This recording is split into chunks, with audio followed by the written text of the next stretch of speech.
Para poder valorar si un mercado está sobrevendido, es preciso entender, en primer lugar, la anatomía de los movimientos alcistas y bajistas. Ambos deben analizarse de forma conjunta. Si uno no identifica el final de un movimiento descendente, no será capaz de identificar el comienzo de un movimiento ascendente y viceversa. Todo mercado en el que se especula alcista o bajista se compone de tres etapas. Etapa de corrección. Etapa de ajuste o seguimiento. Etapa de exageración. Pero, ¿quién mejor que el maestro de la bolsa, André Costolani, para que nos explique los movimientos del mercado y sus tres etapas? Aquí vamos.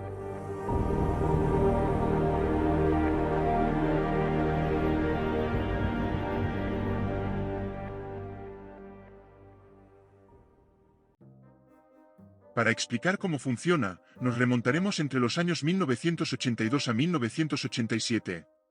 Arrancamos desde el punto más bajo del óvalo. Para 1982, las cotizaciones bursátiles acumulaban ya años de tendencias descendentes. El Business Week publicó un artículo titulado «La muerte de las acciones». La descripción del artículo no era de todo errónea, ya nadie quería acciones y todos protegían sus activos de la depreciación monetaria, pero en ese momento en Wall Street se estaban negociando 50 millones de acciones diarias. O sea, que los informes no eran del todo correctos y en la bolsa una verdad a media es una mentira completa. Si se liquidaban 50 millones de acciones, quiere decir que también se compraban 50 millones de acciones, en la bolsa cada venta conlleva una compra, de lo contrario no habría rotación ni cotización. ¿Y entonces quiénes eran los que compraron esos 50 millones de acciones durante la crisis? Muy fácil, los impasibles, los duros o los ganadores, como le quiera llamar. Compran las acciones en los momentos en que las noticias son extraordinariamente negativas. Y es aquí donde comienza la primera etapa de movimientos alcistas, la corrección.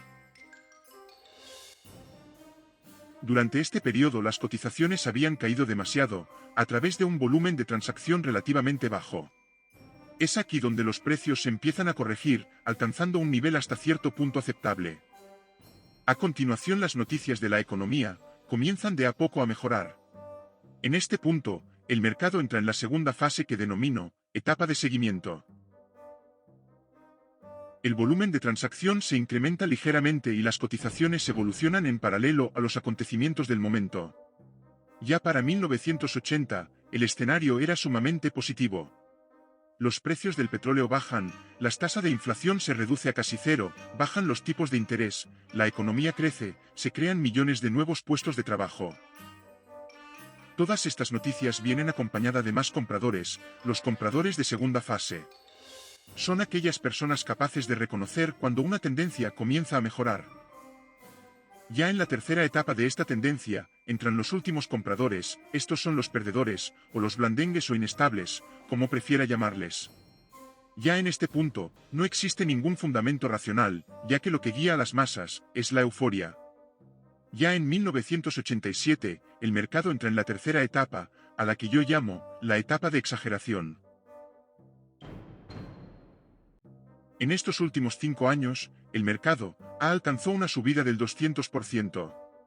En esta etapa, es cuando las acciones comienzan a cambiar de mano entre ganadores y perdedores.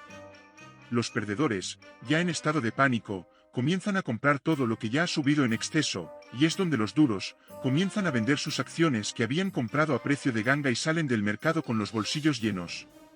Esta etapa concluye cuando todos los títulos han pasado de manos fuertes a manos débiles. Si en este momento el factor dinero se vuelve negativo, el colapso es inevitable. Ya pasado el boom, en agosto de 1987, los gestores de fondos institucionales se habrían quedado sin dinero. Para prevenir la inflación, se subirían los tipos de interés.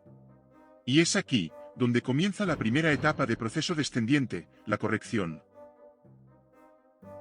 En este momento unas pocas ventas son suficientes para que los precios se desplomen. A mediados de octubre, el mercado entró en etapa de seguimiento.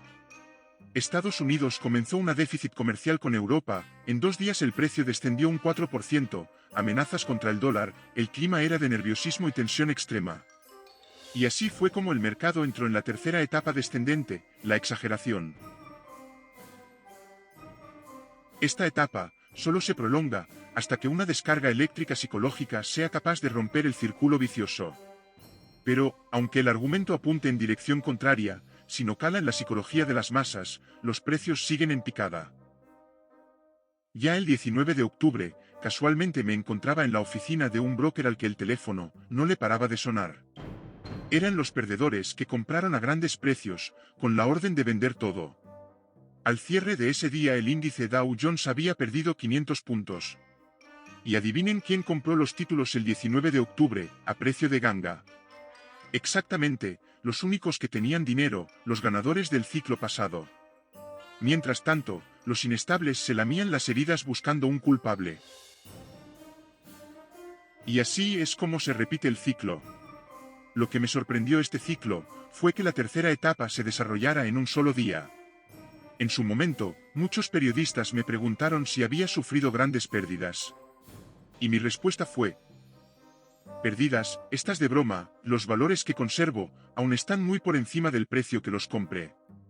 Solo pierde el que compra caro y vende barato. El ciclo bursátil de 1982 a 1987 sirve como ejemplo de otros muchos ciclos. Todos los ciclos, ya se trate de acciones, bonos, materias primas, divisas o bienes raíces, siguen el mismo patrón. Ambas tendencias son un reflejo de la psicología humana, el baile entre el pánico y la arrogancia. El boom y el crack son un tándem inseparable, no hay un crack que no vaya precedido por un auge. Ni tampoco un boom que no acabe en un crack. ¿Qué les pareció? En lo personal, cada vez disfruto más haciendo estos videos. Este es uno de los métodos que toma en cuenta Kostolany a la hora de invertir.